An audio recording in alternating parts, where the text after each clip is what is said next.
할렐루야. 봄이 오는데 목에는 감기가 와서 며칠 고생을 하고 있습니다. 제가 초등학교, 지금은 국민학교 다니던 2학년 시절에 국어책에 봄이 오니까 이런 시가 있었습니다.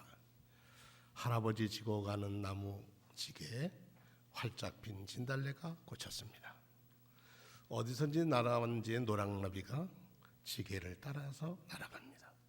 근데 세 번째 연은 못 이기겠습니다. 아지랑이 속으로 걸어갑니다. 이런 그런 시인 것 같습니다. 남쪽에서 올라오는 아주 꽃 아름다운 모습들을 보면서 정말 우리 모습이 활짝 핀 봄으로 맞았으면 좋겠다. 그런 마음으로 9월의 복음이라는 말씀을 드리려고 합니다. 우리는 우리를 구원하시는 하나님의 사랑이 복음 안에 담겨져 있습니다. 그러기에 우리는 부활의 복음을 믿습니다. 죄와 사망으로 가는 우리를 살리려고 이 땅에 오신 하나님은 육신을 입고 오셔서 요즘 생각하면 울트라 슈퍼갑 그런 하나님이 을 중에 저 밑바닥 을로 오셔서 우리와 함께 사셨고 우리의 모든 짐을 대신 져 주시고 우리가 해결하지 못한 문제를 다 풀어 주시고 그의 죽음을 십자가라는 열쇠를 넣어서 우리에게 희망과 소망, 그 내용은 부활이라고 하고 요한복음에서는 영생이라는 선물을 우리에게 주셨습니다. 그래서 이 주신 소식을 우리는 복음, 기쁜 소식이라 그렇게 말합니다. 여기 오신 분들은 복음을 믿고 있고 복음 안에 살고 계신 분들이 여기 계십니다. 그러나 우리가 성숙한 믿음의 삶은 믿음이 깊어진다 하는 말은 어떤 과정을 넘어서는 게 아니라 더 깊은 경지, 더 깊은 경지로 들어가는 겁니다. 정말 그렇습니다. 예수 믿는다고 하는 것이 세월에 가면서 더 깊은 말씀에 깊은 곳에 가보면 이런 뜻이 있었구나 하는 것으로 만나게 되고 그 만남의 기쁨은 그 무엇과도 바꿀 수가 없습니다. 1964년생으로 부산에서 태어나서 14살부터 작곡을 시작을 했답니다. 그래서 16살에 일본 어느 방송국에서 하는 상을 받았고 그 상에서 아주 대상을 받은 사람인데 그 사람 이름이 오성주라고 하는 사람입니다. 지금은 그분이 베를린에 있는 방송 합창단의 단원으로 일을 하고 계시는데 그분이 16살의 은혜를 체험하고 쓴 성가곡이 이런 곡이 있습니다. 한번 제가 목소리 되는 데까지는 해보겠습니다.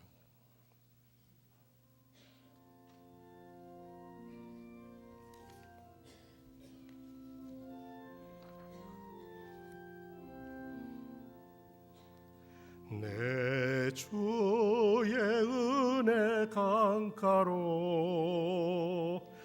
저 십자가의 강가로 내 주의 사랑 있는 곳 내 주의 강가로 내 주의 은혜 강가로 저 십자가의 강가로 내 주의 사랑 있는 곳 내 주의 강가로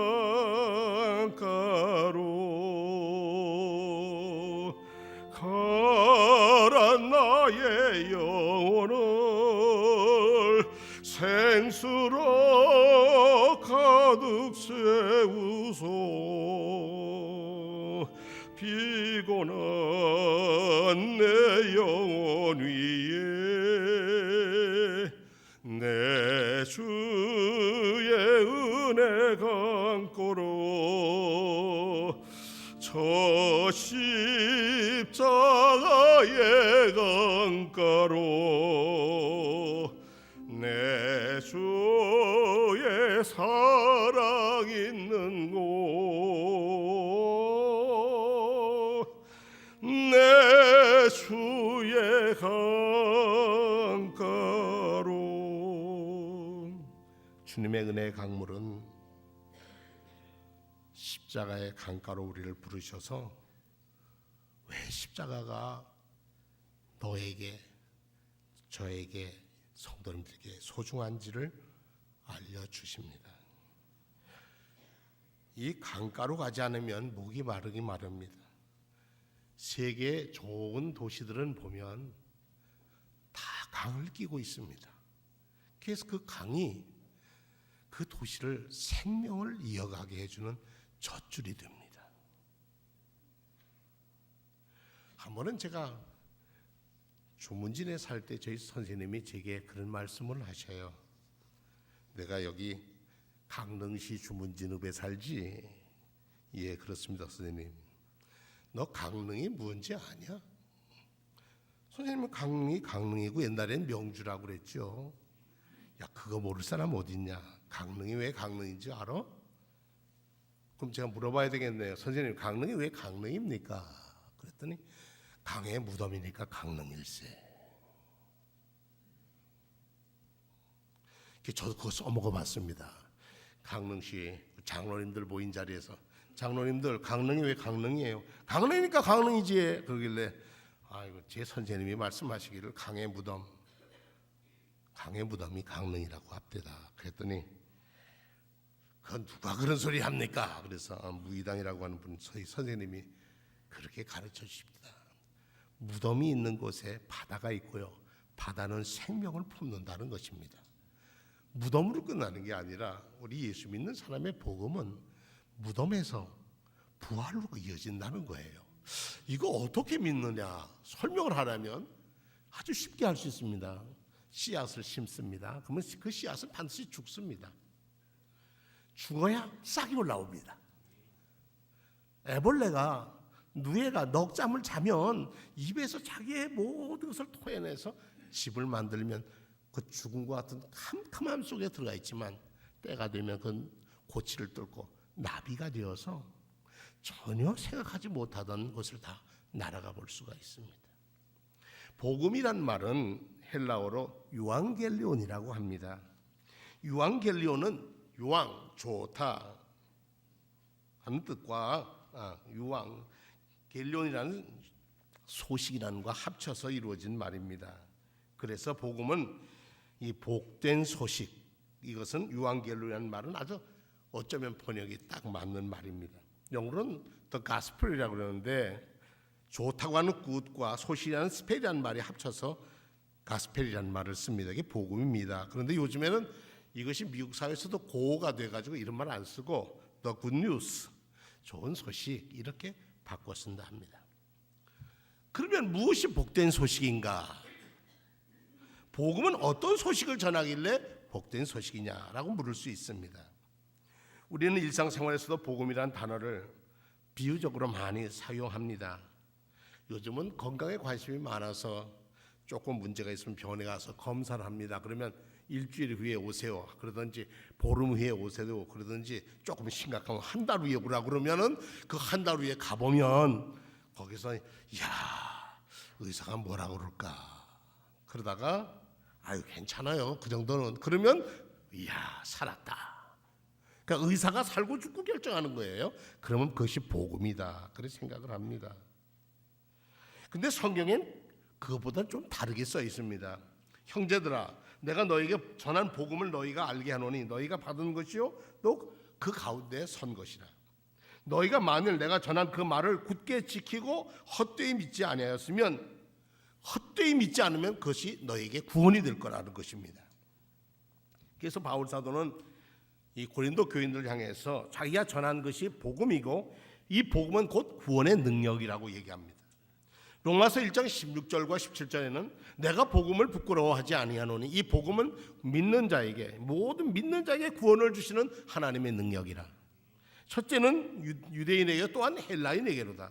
복음에는 하나님의 의가 나타나서 믿음으로 믿음에 이르게 하나니 기록된 바 오직 의인은 믿음으로 살 것이다.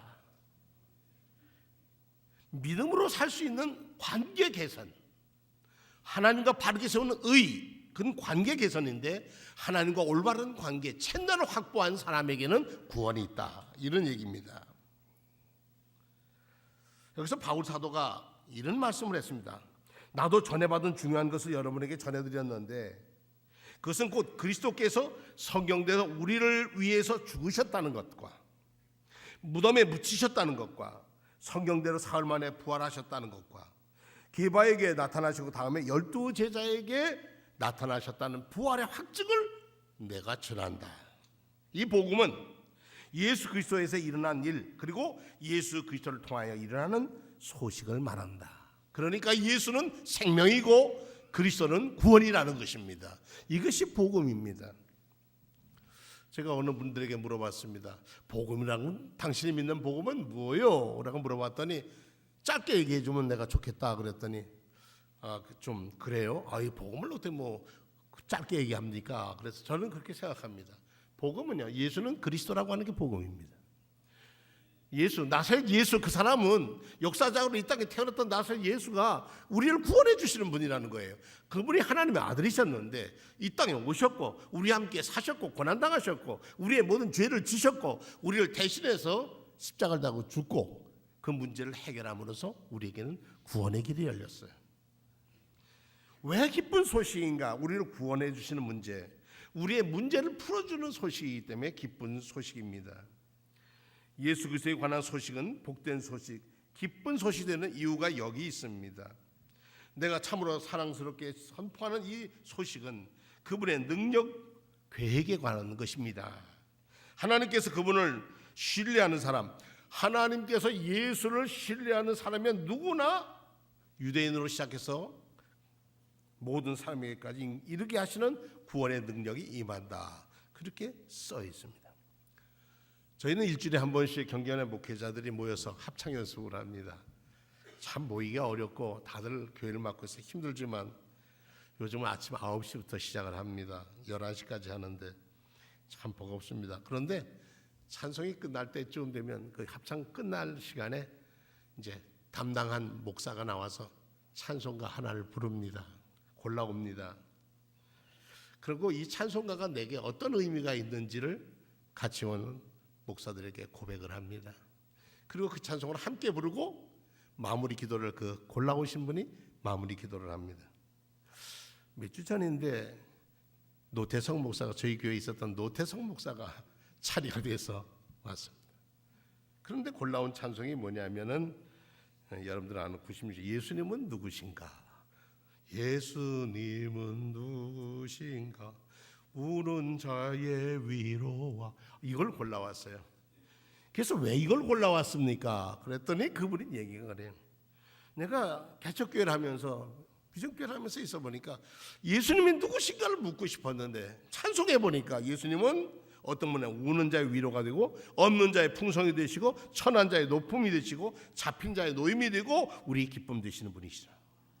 예수님은 누구신가 봤더니 약한 자의 강함과 눈먼 자의 빛이시고 병든 자를 고침과 죽은 자의 부활되고 우리 생명 되시는 분이다. 예수님은 누구신가 봤더니 초한 자를 정하게 하시고 죽을 자에게 생명이고 죄인들에겐 중보하시는 분이고 멸망자에게 구원 되시고 우리의 평화가 되시는 분이시다. 예수님은 누구신가 봤더니 온 교회의 머리고 만국의 구주시고 모든 왕의 왕이고 심판하실 주님이고 우리의 영광 되시는 분이다.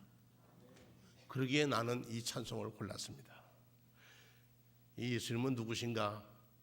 주먹 쥐고 손을 펴서 이런 노래 하지 않습니까? 똑같은 곡인데 이 곡은 장자크 루소가 작곡을 한 거고 가사는 1892년에 우리 나라에 있던 선교사인 민로아라고 하는 F.S. 밀러라고 하는 선교사가 어떻게 복음을 이 조선 사람들에게 잘 설명해 줄 수 있을까? 그걸 하다가 그분이 쓴 글이 이 가사가 됐습니다. 정말 복음의 요약이 찬송가 한 장에 아주 잘 표현되어 있습니다. 미국의 운수 사업자였고 대부자였던 코넬리우스 벤더빌트라는 사람이 세운 대학이 벤더빌트 대학이라고 하는 유명한 대학입니다. 1873년인가 뭐 그정도쯤 세웠다고 그래요. 근데 이 사람은 불신앙이고 돈이면 죄이고 재물이고 명예면 제일이지 예수 따위는 관심이 없었던 분이랍니다. 근데 그분도 맞이해야 할 죽음의 시간이 다가오자 아무도 옆을 지키지 않고 흑인 노예 한 사람이 옆에 의자를 놓고 앉아서 벤더빌트 씨를 땀도 닦아주고 이렇게 도와주는 거예요. 아주 죽음에 가까이 오고 있는데 고통스러워하니까 이 하녀가, 이 흑인 노예가 이제 흥얼거리면서 조그만 소리로 찬송을 부릅니다. 그게 바로 오늘 예수님은 누구신가 하는 찬송이었어요. 나지막하게 불러주는데 그렇게 그냥 죽음의 고통으로 얼굴이 일그러졌던 벤더빌트라고 하는 사람이 얼굴이 펴지기 시작하고 점점 듣고 있지만, 그리고 마지막에 노래가 끝나니까 이렇게 고백을 했답니다. 주님, 저는 가난하고 천한 사람입니다. 저를 구원해 주십시오. 아멘. 그가 하나님께 돌아온 기도였다는 겁니다. 사람은 누구에게나 죽음 앞에서는 겸손한 약자가 됩니다. 그리고 우리가 쥐고 있는 것 내 것 같지만 하나 둘 놓기 시작하면 아무것도 가질 게 없습니다. 어느 코미디언 하던 여자 코미디언 하는 여인이 방송에 나와서 자기가 호스피스 교육을 갔었는데, 그 호스피스 교육에서 훈련받는 사람에게 당신 소중한 걸 써보세요. 그래서 그 다음에 다 쓰고 나니까 당신이 이제 힘든 병에 곧 들었는데 5개만 지워보세요. 다 지우고 또 지우고 또 지우고 또 지우고 하다 보니까 가장 소중한 건 남은 게 남편, 부모 이름을 써지도 못하고 애들 이름 딱 썼는데, 마지막 다리도 자르고 엉덩이도 자르고 다 잘랐는데 다 버릴 수 있었는데 아이들의 이름을 지우려니까 도저히 지워지지 못하겠더라는 거예요. 나 이런 거 시키지 말라고, 나 이런 거 못하겠다고, 이 방 못하겠다고 그랬더니 지금 저기에 세상을 떠나기 앞서서 지금 기다리고 있는 사람들이 바로 하나씩 다 포기하고 살아온 사람들인데, 당신의 삶은 지금 건강하지만 저는 삶과 당신과가 아무런 관계가 없다는 생각은 하지 말라. 그 얘기 듣고 그 다음에 돌아와서 자기가 자기 가족, 자기 아이들을 더 사랑하게 되었다. 그렇죠. 죽음 앞에서 우리가 무언가를 자랑할 수 있겠습니까? 우리가 산다는 것은 끊임없이 문제를 풀어가는 과정이라고 저는 생각합니다. 하나의 파도, 하나의 문제를 풀면 또 문제가 기다리고 또 문제가 기다립니다. 그럴 때 그 반대 편에서 보면 하나님은 내게 이 파도를 넘으면 한 번 더 가까이 가게 해주시는구나. 이 풍랑을 넘어갈 때 기도하게 하시는구나. 이 풍랑을 넘어갈 때 내게 믿음을 주시려고 하는 거구나. 이것을 통해서 하나님이 더 큰 능력을 힘있게 하시는구나 하는 쪽을 바라보면 희망이 되는데, 나 이러다 죽는 거 아닌가? 그러고 생각하면 처절없이 낭떠러지기로 떨어지고 만다는 사실입니다. 우리가 살면서 해결할 수 없는 문제들이 너무나 많이 있습니다. 세상에 치유할 수 없는 세상에 얼마나 아픔이 많이 있습니까? 우리 주변에 올해 정말 이 수원에서 일어나는 아픈 얘기들 얼마나 많습니까? 사람 이기를 포기한 사람들의 모습을 보면서 우리는 교회가 저런 사람은 다 지옥 갈 사람들이야 라고만 말할 수 있었겠냐 하는 것입니다. 우리가 해야 할 것은 뭐냐면, 우리 가정의 행복도 위해서 기도해야 되지만 이 도성의 행복을 위해서도 기도해야 한다는 일입니다. 자신의 내면을 들여다보면서 내가 정말 믿음이 있다, 나는 의롭다고 하는 사람, 자기 내면을 들여다보면 자기가 얼마나 부족하고 허물 많은 사실인 것을 알 수 있습니다. 정말 우리를 도와줄 수 있는 그 누구가 누굴까? 세상의 모든 것을 놓치고 아내도 가족도 다 떠나고 당신 혼자 하나님 앞에 설 때에 우리를 누가 구원해 주실까? 그때 구원해 주시는 분이 위로하고 힘주시고 생명 주시는 주 예수이신 줄로 믿습니다. 그런 믿음을 가지고 사는 사람에게 우리는 하루는 그분이 주신 선물이기 때문에 행복하고, 그분이 주신 능력으로 우리는 살아갈 수 있고, 똑같이 세상이 안 바뀐다고 해도 우리는 그 세상을 넉넉히 하루하루의 삶을 이겨가게 됩니다. 전에 말씀드린 것처럼 우리는 아침에는 손가락 기도, 저녁에도 손가락 기도 하자고 그랬습니다. 정말 우리가 살아가면서 손가락 5가지 손가락을 펴면서 처음엔 저녁에 아침에는 어떻게 해요? 성부, 성자, 성령 삼위일체를 위해서 기도, 그 영광을 위해서 기도하고, 내게 오늘 가장 소중한 일을 위해서 기도하고, 그 다음에 나의 지도자들을 위해서 기도하고, 내 가족들을 위해서 기도하고, 그 다음에 자신을 위해서 기도하고, 저녁에는 반대적으로 내 자신이 살아온 것을 돌아보며 기도하고, 내 가족들이 어떻게 살아왔는지를 돌아보면서 기도하고, 그 다음에 우리의 지도자들이 정말 바르게 가고 있는지를 기도하고, 그리고 오늘 우리가 가장 소중히 여겼던 그 일들이 잘 해결되었는지를 위해 기도하고, 이 모든 영광을 성부, 성자, 성령 삼일체 하나님께 돌립니다. 이런 손가락 10개만 가지고 있어도 우리가 기도할 수 있다니, 그걸로 하나님을 만날 수 있다니 얼마나 감사한 일입니까? 험한 세상 나그네 길을 걸 때 우리가 곤고할 때도 하나님 우리를 도와주시고 우리를 지켜주시고 인도해 주십니다. 그런데 참으로 안타까운 것은, 정말 안타까운 것은 우리가 늘 사랑하는 사람들이 편리하다고 하는 것 때문에 우리가 하나님께 더 가까이 간 것을 멀리한다는 것입니다. 우리가 한 달에 한 번 셋째 주일 날은 이 PPT를 띄우지 않습니다. 연세 많은 분들은 저기를 띄우면 훨씬 편하신 건 압니다. 근데 저걸 쳐다보다 보니까 죄송합니다만 성도님들이 교회에 오실 때 성경 찬송가가 손에 들려 있지 않습니다.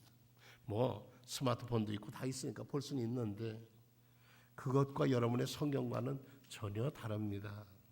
그래서 저는 그럽니다. 세 번째 주일은, 우리 교회 세 번째 주일은 아날로그 주일이다. 말씀을 찾는 주일이고, 그 주일엔 찬송가를 찾는 주일이고, 그 주일에는 내가 몸과 마음을 세상 것에 흐트리지 않고 저거 다 틀면 되는데, 몇 사람 수고만 하면 되는데, 그것이 아니라 하나님의 뜻을 내 몸소 더 가까이 가보겠다 고백하는 주일이라 생각합니다. 혹시 불편하신 분 계셔도 목사가 저런 뜻으로 그러는구나 생각하시고, 교회에 올 때 여러분들이 성경 찬송가를 딱 들고 오시는 것과 빈손으로 오는 것과는 전혀 여러분이 예배드리는 마음이 달라진다는 사실입니다. 나는 혼자 사는 것이 아니라 나와 함께 하시는 하나님의 은총 속에 우리는 살아갑니다. 나는 누구이고 도대체 내 삶의 의미는 무엇이고, 죽은 다음에 나는 어떻게 되고, 인류의 역사는 마침내 어떻게 되는가, 이런 질문을 하고 싶은 분이 있다면 영원한 초월자이신 하나님께 나가서 물어보시기 바랍니다. 많은 국가의 지도자들이, 기도하는 국가의 지도자들이 있을 때는 거기는 건강했고 행복했습니다. 성경에 보면 수많은 왕들이 하나님을 떠난 것은 자기의 이익, 경제 발전, 그것만 부강을 인간의 생각으로 했다가 얼마나 많은 나라가 어려움을 당합니까? 그러나 아무 힘이 없어도 하나님, 저희가 바라볼 것은 하나님밖에 바라볼 수가 없습니다. 오직 주만 바라나이다 하고 무릎 꿇는 사람은 절대로 그 전쟁에 진 복이 없습니다. 우리가 이 힘든 세상 살아갈 때 믿음으로 살아간다고 하는 것은, 믿음의 주여 온전케 하신 예수를 바라보며 살아간다고 하는 것은 우리가 승리하는 길이고, 그것이 우리가 하나님께 가까이 하고 영생을 얻는 복된 길이라고 하는 사실입니다. 자, 우린 3월도 중순으로 넘어가고 있습니다. 사순절도 점점 깊어가고 있습니다. 오늘 우리들 마음속에 이런 거 한번 생각해 보시지요. 우리들 마음속에 누군가가 나를 돌봐주시고 지켜주신 분이 계시다는 것을 알고 있는가? 이 세상을 흘러가는 거 보니까 이건 하나님이 하시는구나 하는 손길을 느끼는가? 나는 어디서 와서 어디로 갈 것인가? 왜 나라고 알던 모든 것이 죽음 앞에서 해체되고 무너질 때 정말 나를 붙들어 주시고 구원해 줄 분이 누구신가? 그분의 대답은 성경에 담겨 있고, 그분의 대답은 여러분이 아멘하여 주께 영광 돌리는 순간 여러분은 사망에서 생명으로 옮겨지는 줄로 믿습니다. 부디 성도님 여러분들과 제가, 우리 모두가 예수 그리스도에 관한 소식을 다시 듣고 그분의 진정 복음이라는 사실을 확인하셔서, 바울 사도가 말씀한 대로 복음은 어느 누구에게나 믿는 사람에게는 누구든지 구원할 수 있는, 그 사람이 어떤 조건의 상황이 있든지 구원하시는 하나님의 능력이라고 하는 믿고 확신하는 일에 거하시기를 축원합니다.